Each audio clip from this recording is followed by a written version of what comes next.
welcome you to this IEP Tips to Equip webinar series on IEP Preparation Guide for the Parents. This is part 2 of the series for the parents. Next time we'll be talking about the school district preparation for the IEP team meeting. So IEP quick tip number 4, gather private records. Many of you have children that have private services such as ABA, speech language, occupational therapy, or maybe even academic tutoring. And even if these services occur in the home, a lot of the information that your private providers glean can be used and can be helpful for educational purposes. So ask these private providers for progress reports or updates, and this will help you determine your child's needs and their present levels of performance. And don't hesitate to ask the providers if they have any educational recommendations that might help your child in the school setting, and determine whether their appearance at the IEP meeting might be helpful. IEP Tip to Equip number 5, invite guests to the IEP meeting. It's always good to have someone support you at the meeting.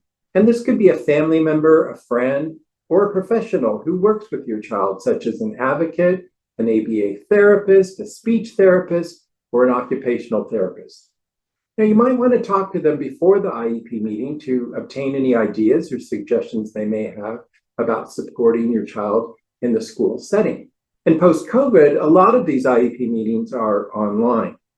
And it's nice because your private provider doesn't necessarily have to drive to the school to attend the IEP. They can simply log on. Many schools have the opportunity for the private provider to participate in the IEP meeting through a phone conference. So again, they're not having to drive back and forth from the school and interrupting their private practice. IEP quick tip number 6, private provider school observations.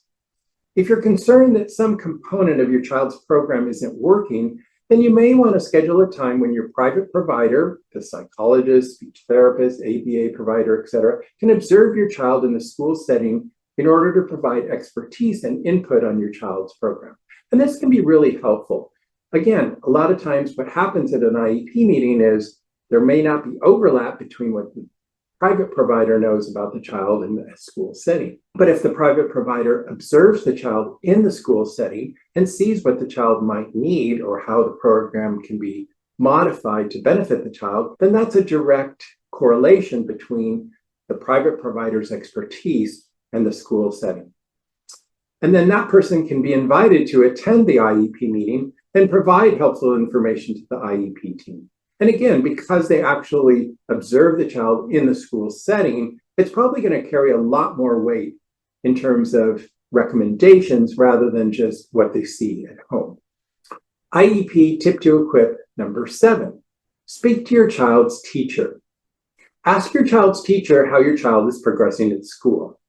The teacher can help pinpoint any challenges your child might be facing and suggest what services might be helpful to address those challenges. Ask them if they have any new concerns about how your child's performing in school. And along with that, speak to your child about their school experience. Ask your child about his or her school day, what struggles they may be having, and any ideas that they may have in order to help them. Make a list of your questions and suggestions. So after reviewing your child's educational records and speaking to the people that I've referenced above, make a list of the questions to present to the IEP team. Also consider making your own suggestions to the IEP team to help your child.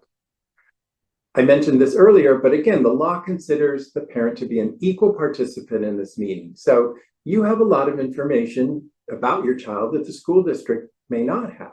So be sure to participate and give that input about the knowledge you have about your child.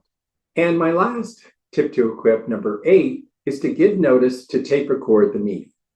So if your state allows it, tape record the IEP meeting. Check your state's rules to determine how much notice you may have to give the school before bringing a tape recorder to the meeting. I think the tape recorder is very useful and free. And what it does is it allows you to actively listen to the IEP team conversation, whether it's a report from the speech therapist or the occupational therapist or the teacher. And rather than having to take notes as to what was being said, you really can listen and you can respond and you can ask questions. The tape recorder, in essence, is taking perfect notes. It also creates a record. So if there's any confusion about what was in the IEP or what was discussed later, you have a recording to refer to. Well, this concludes our discussion about the parents' preparation for the IEP meeting. Next time, we'll talk about the school district and how they can prepare for an IEP meeting. Subscribe to our newsletter at iepsolution.com, and we'll keep you apprised with upcoming IEP Tips to Equip videos, as well as live workshops and boot camps that go into topics such as this in much more detail, as well as other important special education topics. Thank you for watching this IEP Tips to Equip video.